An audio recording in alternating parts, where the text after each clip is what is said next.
रात के अंधेरे में जब पूरा घर गहरी नींद में सो रहा था, रसोई से अचानक एक अजीब आवाज आई। नीलिमा को लगा कि शायद बिल्लियां होंगी, लेकिन यह आवाज बिल्कुल इंसानी चीखों जैसी थी। उसके कानों में गूंजती उस चीख ने उसे चौकन्ना कर दिया।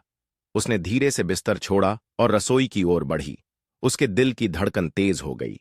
जैसे ही वह रसोई के दरवाजे के पास पहुंची, चीखें और भी तेज हो गईं। दरवाजा खोलते ही उसने देखा, रसोई में कुछ भी नहीं था, परंतु चीखें अब भी गूंज रही थीं। आवाजें उसके चारों ओर घूम रही थीं, जैसे कोई अदृश्य शक्ति वहां मौजूद हो।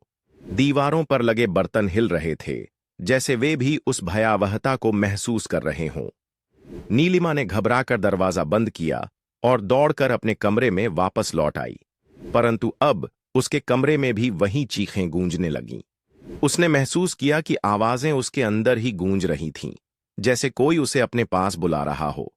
अचानक उसके चेहरे पर एक ठंडी हवा का झोंका आया और उसे महसूस हुआ कि कोई उसके पीछे खड़ा था।